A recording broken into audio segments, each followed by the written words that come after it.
What's going on, guys? PXCam20 back in with a brand new video. We are here at Spa-Francorchamps for a very special race that took place on Saturday, and that was the race that was put together by IGTL and Lewis, and that was the content creator race. So basically, if you were a content creator on Twitch, YouTube, or Facebook, you were invited into this race, and luckily, since there was only 16 positions, they had to pick only 16 people, and IGTL thankfully picked us to be a part into this race. So huge shout out to them and huge shout out to Lewis for orchestrating this together.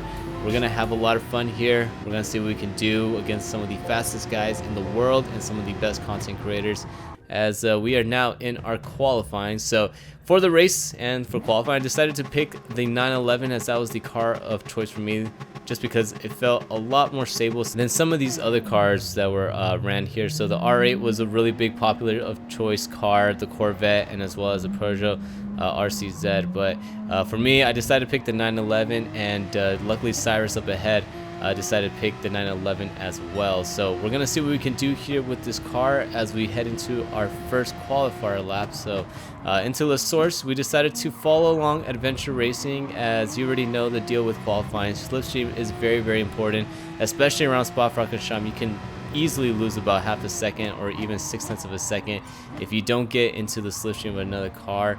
And luckily we picked the right dance partner, as adventure racing was able to put in a decent qualifying lap, but we were able to utilize his slipstream and get ourselves into 5th place, about 4/10 slower than Emery up ahead of us. So we decided to go in for a second lap here, and on our way up into Arouge and Radion, we just get blocked off by adventure racing, as he just did not get a really great exit. So instead of fighting with him, I decided to help him out here, give him a little bit of a bump, and see if we can try to work together to try to improve our lap times, as right now we are in 6th and he's in 8th. So as we come out of the chicane here on this second qualifier lap, you can see the car pulls off into the left hand side, and adventure racing crosses the start finish line in 5th. So all that bumping that I did to him heading down the Camel Straight actually really improved his lap time, and he was able to get a 5th place position. So you're welcome, adventure racing. If you're watching this, you owe me a big thank you, just saying. But as we jump into the race now, we get our 5 red lights, but unfortunately we weren't able to start the race immediately because someone got kicked out. I think it was Ethan that got kicked out. So we decided to just do a practice start and just fool around there. But this was the real start that happened here. So we are waiting for the 5 red lights as we are doing a grid start around here. So it's going to be very, very cautious going into turn number 1, because things can get very, very messy here. So we get the 5 red lights, and away we go, as us and Super GT actually get a really bad start, and that allowed Lewis up ahead in the Corvette to overtake both of us, and we head into La Source for the first time. Luckily, no incidents. So side by side with the Peugeot on our left hand side, we are staying right behind Basic Ollie in the slipstream, and we just decide to use him right here, try to see if we can pull ahead of Super GT, and luckily Super GT decided to back out going into Arouge, and we get the overtake done. But heading down the Camel Straight, adventure racing gets a really bad run off of Radion, and that just backs things up here, as we are going about 3 wide heading into Le Combs for the first time. So looking for our braking point, we accidentally miss our braking point, run into the back of Lewis, and that just upset his car so much that he had to cut the chicane because he basically had nowhere to go. So on the replay here, you can see he just gets bumped out from behind from us, and it's just kind of a chain reaction effect, as Basic Ollie broke, and then Lewis broke, and then I just wasn't paying attention enough, and just braked way too late. But there was a silver line to this, as Lewis was actually able to gain 2 positions because of that mistake from us. So we basically are helping everybody out here unintentionally, as we helped out adventure racing and qualifying. But then we also helped out Lewis here, because he was able to cut the chicane, gain 2 positions, pass Key and Basic Ollie, and not get any type of penalty. So we got very, very lucky for that to happen.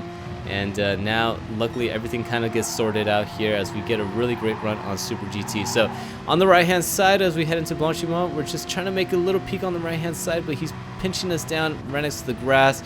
And heading to Blanchimont, we didn't want to be stuck on the outside. So I decided to back out there, just follow along right here, as we're going to see if we can try to make a move onto the inside going into the final chicane. But Super GT decides to defend it and just had nowhere to go. So very early in the race, we just didn't want to go for a boneheaded move. We already did one on the camel straight. We didn't want to go for two, but we just decided to back out and just follow along here since this was a very long race. So 40 laps around Spa-Francorchamps. The Group 3 cars were the only cars that were allowed on this race, and as well as the hard compound. So the Porsche 911 could run the hard compounds for about 20 laps, so it could have been a one stop for us, but later on I started finding out that that was not the ideal strategy, as a couple of these guys decided to do a two-stopper, and you're gonna see a little bit later in the race how much that actually benefited them and how much that hurt us. So we're staying right behind of Lewis here in the Corvette, and you can see that he's kind of fading here as he's getting really loose off of Blanchimont, gets very wide, and because of that, that's gonna affect his cornering into the last chicane as he's got that dirty tire. So we get into his rear bumper a little bit here as he's got about a 1 second penalty coming out of the chicane, and we're just gonna ride along right behind him and try to see if we can make the overtake going into turn number 1. But as we head into turn number 1, we just try to brake as late as we can. He was able to hold it off nice and smoothly there into turn number 1, and we decided to just back off, stay right behind him, and not fight him too hard, because you can see right up ahead, 6th place of Super GT. I mean, how many times does that happen? But you can see that he's starting to pull away now, and that is not ideal for us. So into chicane, just try to send it in there, try to brake as late as we can, because I see that we're losing time to the guys up ahead, and we luckily were able to make the overtake on Lewis, but the move is still not completed here as he can easily get into our slipstream and attempt an overtake going into turn number 1, and that is exactly what he did as we give him plenty of room heading into La Source. We go side by side off the exits, make a little bit of contact on the exit of La Source, and Lewis was able to stay on the right hand side. We didn't get a great run compared to him, and we just have to follow in line right behind him and see if we can get back into the tow and hopefully get around him somewhere else later in the lap. But as we come down into Blanchimont once again in lap number 5, you can see Lewis goes very wide and touches that green AstroTurf, and that just upsets his car so much. But we get a great run. I'm so focused on Lewis up ahead that I did not realize that Ethan was trying to make a move onto the inside. Accidentally squeezed him down, almost took him out, and because of that, we got a really bad exit off of Blanchimont, and that kind of affected my car here, because now I have dirty tires since I ran wide, and as we head into the chicane, I just had no rear grip, and we ended up losing our position to Ethan. And not only that, Lewis was able to pull away from us here as we're now starting to get pressured from Adventure Racing on the outside. So side by side into La Source with Adventure Racing, we have the inside line, so I was hoping that we would be able to hold him up before we head into our Rouge, and luckily it did work out for us as we were able to regain our 9th place position away from Adventure Racing. But heading off of Radion, you can see that Ethan goes a little bit on the corner cutting side, and I think he gets a half a second penalty. Yes, he does. So he gets this half a second penalty, and we try to get into the slipstream with him. But you can see Adventure Racing gets a really great run on the inside here, and we saw that he was on our right hand side. I knew he wasn't going to back out of that move, so I just decided to let him go through and not hold him up too much here. But we are now starting to get pressure from Cyrus right behind us as he's all over our rear bumper, and this is starting to get a little bit sketchy for us here as we are starting to struggle a little bit now on lap number 7, and you can see that Adventure Racing and Ethan were able to just start to pull away, and the 911 now here is starting to fade as we head into Radion 4 to 7 times. So down the Camel Straight, we didn't really have any slipstream support, so Cyrus got a really great run into Eau Rouge and Radion, and he easily just got onto our outside, was able to complete the pass right before we head into Lecomte, and decided to back out. Didn't want to fight with him, didn't want to waste too much time. Again, very long race, 40 laps. The best thing you want to do here is to minimize the amount of time that you are losing. So fighting with someone, all that's going to do is lose you about half a second to a second, and that can easily add up to your total race time by the end of this one. So we just decided to let him go through and just ride along with him. Since we are using the same car as Cyrus, why not try to get some good laps in, kind of follow him, see what he's doing different than us, and try to see if we can mimic that and help ourselves out with our lap times, as Ethan actually goes a little bit wide and then gets actually spun out. So on the replay here, we try to see what happened with Ethan as he heads into the left-handers and just clips 2 tires on the AstroTurf there. Almost saved it. He actually did a really good job of almost saving it, but at the end of the day, just got into the grass, and the grass just upset his car even more. And unfortunate for him, he got pushed all the way to the right-hand side and almost made contact with the barrier. So we're able to get back into 9th place as we jump up into lap number 13. And this is where things are starting to get interesting now, as a couple of cars are coming in for the pits. So Key actually came into the pits, and so did Super GT, just because both of them were using the same cars. I'm assuming that Super GT was just going to try to mimic and copy the strategy that Key was running. So both of them came into the pits, and which is really interesting for me, because I know that the 911 could make it all the way up until about lap 20 and kind of keep decent pace. But it looked like the Peugeot, after about 12-13 laps, their tires were starting to run out here. So a lot of different loads of strategy here, as the R8s actually pitted in, I think, in lap number 14 or 15, and they had to come in, switch off their sets of hards for a brand new set of sticker hards. And you can see that now that, you know, strategy is starting to play into here, as again, 40 lap race, different strategy can make, you know, a really interesting, fun race, as the combination could lead to some interesting drama that can occur. But we get overtaken by the Renault of Monkey Matt, New Zealand, and at this point I'm just really struggling with my tires. You can see that we're not the only ones struggling, as Basic Ollie right up ahead is also struggling with his tires here. But the only thing is that we're in the 911, he's in the Corvette, and we now get overtaken by Adventure Racing, as I believe he had a brand new set of hards on his car. So he was able to get around us very easily on the outside, has a lot more grip, and you can just see the difference between us and the R8 with the new tires, as I was starting to kind of regret going for this one stop race, and you could tell up ahead that Ollie was looking like he was starting to regret it too, as he was starting to get pressured all over by the back of Monkey Matt. So on lap number 19, I decided, okay, whatever Ollie does, we're gonna do the same thing, because I know at this point that we're both on the same strategy. And so Ollie decides to come in on lap number 19, and I decided to follow him here and just try to see if we can keep up with him and maybe utilize his slipstream, since both of us are going to be on brand new tires. But on the exit, you can see that Ollie actually underfielded the car a little bit more than us, and he was able to maintain his gap, so we really didn't have any slipstream partners to help us out with lap times. But as we head out of La Source here on lap number 21, Monkey Matt actually comes into the pits, and we get a great run on him. But I didn't want to go side by side into Eau Rouge against him, so I decided to give him a little punt on the back end side and try to help him up here, as I kind of just wanted to work with him, see if we can catch up to the guys up ahead. But as we jump into lap number 28, things did not go according to plan, as Monkey was able to actually pull a really big gap away from us. But unfortunately here, off of this right-hander, Monkey Matt lost his back end, span out, and that 6-second gap that he was able to gain on me actually turned into a really bad situation for him. As you can see, he just goes a little bit wide, clips that green AstroTurf, upset of the car, and headed straight into the barriers. And there we go, riding along right past him, and gain our 10th place position back away from him. So things were looking kind of promising for a 10th place position for us, but a couple of things started happening midway, or not midway, but towards the end of the race here, as we're on lap number 34. And you can see here that VQS Ethan, the one that spun out earlier, was actually starting to make some headway here and catch up to us, as he's only about 2.8 seconds behind.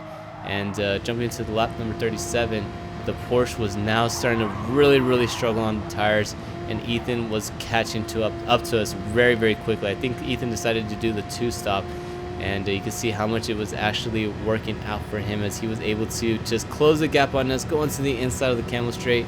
Not even a challenge, just headed right to the inside, and gets the overtake done on us, as he's now promoted into 10th place. So things are starting to now look very good for us, as we have lost basically the touch of everybody else up ahead.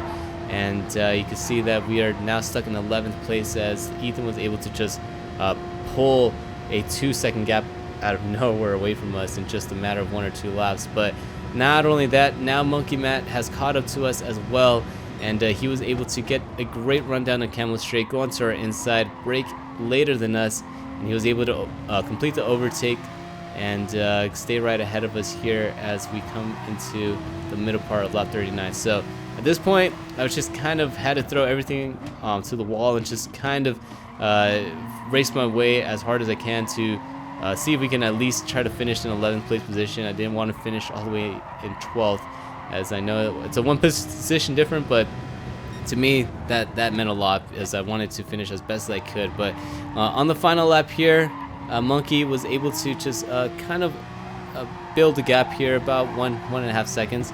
And so I was kind of thinking to myself that this was going to be the end of the race. I wasn't going to be able to catch up, but a little bit of a spark came into me on this final couple of sectors, and I just started pushing again as hard as I could. And you can see right here how much we're actually wobbling. And not only that, I saw Monkey get a little bit loose off of that left-hander of No Name and go a little bit wide. So I thought maybe I can force him into a mistake if I can just kind of close the gap at least under a second. And it looks like it was starting to form right here as we were able to close it down to about a second, but he started pulling away a little bit on some of the corners. But we weren't going to give up here. We were going to try to do everything we can to get that 11th place as he gets a very bad exit off of that left-hander. So basically 1 sector left. All we had to do is just go through Blanchimont, and if we can do this correctly and see if we can get into the slipstream of Monkey, then maybe we can make something happen here. It's going to be a very, very optimistic overtake if we can do it, but hey, anything's possible here as we head into Blanchimont for the final time. So lap 40 of 40, we're starting to run out of fuel. We get somehow into the slipstream of Monkey Man, and you can see right here that we brake as late as we can, head into a final chicane as there is a yellow flag. Not sure what happened up ahead, but as we come out of the final chicane, we get a great run, a great exit, and we're doing everything we can to try to make an overtake on Monkey as it's going to be a drag race. And unfortunately, we just ran out of time, and we finished this race in 12th place, 1/10 right behind Monkey Man, or Monkey Matt. And unfortunately, we're unable to get a great finish here. I know 11th would have really not been that much of a difference, but again, to me, every position that we were able to make up and every spot that we would be able to get on the track meant a lot, just because we're racing against some of the fastest guys in the world and some of the biggest content creators on this game. So 12th place was the result here. Not too extravagant, just really misjudged the speed of the 911 compared to the R8 and the Peugeot. And on top of that, I picked a very, very incorrect strategy. I should have came in probably 2 times into this race, and maybe came in like around lap 15 and lap 30, or whenever I felt like the tires were starting to go off. So that was on me. Hopefully if we ever do this race again, which I hope we do because I had so much fun, we can get the tire strategy right and also the car selection correct, as this was again one of the best races I've had in a long time for GT Sport. And it just felt very fun to race around a lot of these content creators and just kind of see what they had, as Tijni was able to get the win. So congratulations to Tijni. Showed a masterclass to all of us of how it's done and exactly what kind of pace he can pull out of his hat when he is actually racing for something. So congratulations to Tijni again, and congratulations to everybody that was in this race. That was just such a fun time. And thank you again to IGTL and Lewis for inviting me to this race, because I felt very privileged to be a part of this. And all I can thank is just him, IGTL, and of course everybody who has supported the channel and allowed us to get into invitationals like this. So just huge thank you to all you guys. You guys are awesome. And thank you again so much for supporting the videos and supporting the channel. If you guys made it all the way to the end of here, if you guys want to support more, you guys can leave a like on the video or subscribe to the channel if you guys haven't yet. And not only that, if you guys want to follow me on the Twitters, Instagram, or Discord, all those links are in the description down below. And since you guys made it all the way to the end, I hope you guys really enjoyed it, and I'll see you guys on the next one. Peace out.